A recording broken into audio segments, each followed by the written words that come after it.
Shalom, kiranya damai sejahtera dari Tuhan kita Yesus Kristus selalu menyertai kita semua. Saudara-saudara yang terkasih, kita tahu bahwa sekarang ini dunia dilanda pandemi COVID-19. Tentunya kita tidak menginginkan hal ini terjadi. Sebagai orang yang percaya, kita harus bisa menghadapi semua ini dengan hati yang berserah kepada Tuhan dan berpaut pada firman-Nya saja. Tahukah saudara bahwa sebenarnya prinsip pencegahan penyakit menular sudah dituliskan di dalam Alkitab yang sekarang kita kenal dengan kata karantina atau isolasi. Karantina adalah sistem untuk mencegah perpindahan orang dan barang selama periode waktu tertentu dengan tujuan untuk mencegah penularan penyakit. Sedangkan isolasi merupakan salah satu dari beberapa tindakan yang dapat diambil untuk menerapkan pengendalian infeksi. Masa karantina atau isolasi berakhir apabila diagnosis yang pasti telah diperoleh. Jika diagnosisnya masih positif, maka orang tersebut akan melanjutkan proses karantina. Jikalau negatif, maka orang tersebut akan diawasi secara berkala.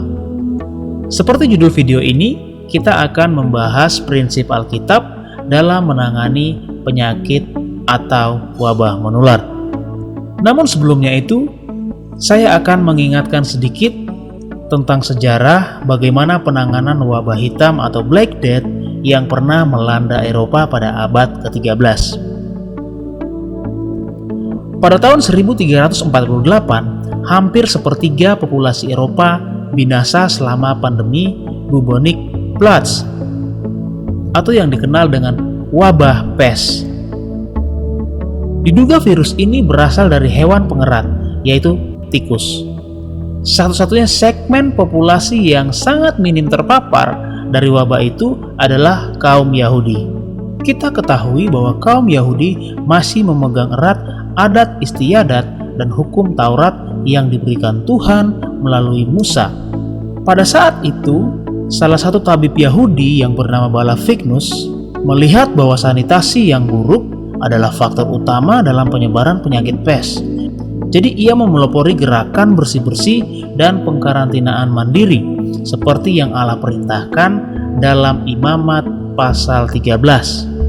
Melalui gerakan tersebut, akibatnya tikus-tikus meninggalkan kompleks di mana kaum Yahudi tinggal, dan pada saat itu angka kematian sangat minim terjadi di kalangan Yahudi.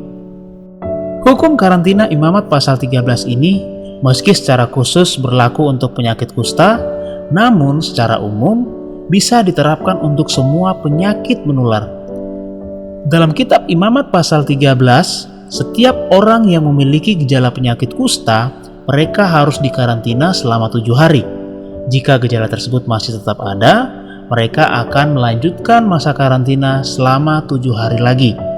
Jadi total 14 hari untuk mengetahui apakah orang tersebut positif terkena kusta atau tidak. Orang yang positif terjangkit penyakit kusta harus tinggal terasing atau dikarantina sampai ia sepenuhnya sembuh.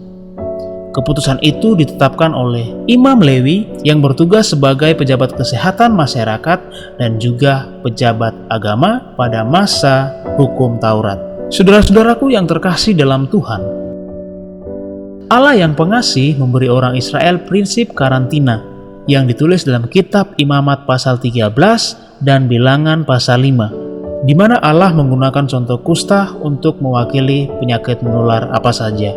Dr. Atkinson, pengarang buku Magic, Might, and Medicine, berkata, hukum kesehatan yang ditetapkan dalam kitab Imamat adalah dasar ilmu sanitasi modern. Musa memerintahkan bahwa kasus kusta harus dipisahkan, dan tempat-tempat yang pernah didatangi oleh orang Yahudi yang terjangkit kusta harus diperiksa sebelum dapat dihuni kembali. Dan orang yang sembuh dari penyakit menular tidak boleh pergi keluar sampai diperiksa lebih dulu kesembuhannya. Karantina modern mengingatkan kita kembali kepada peraturan sanitasi dari Perjanjian Lama. Saudara-saudara yang terkasih dalam Tuhan, Alkitab memang bukan buku manual medis, namun Alkitab mengandung dasar pengetahuan dan mengungkapkan banyak hukum kesehatan yang manusia butuhkan selama ribuan tahun. Marilah kita jadikan Alkitab sebagai dasar pengetahuan kita dan penuntun kita di saat kita mengalami masalah yang ada di dunia ini. Dan kita jangan mengandalkan pemikiran kita, melainkan marilah kita kembali melihat apa yang Allah katakan kepada kita semua yang telah ditulis dalam firman-Nya. Kiranya damai Kristus selalu menyertai kita semua.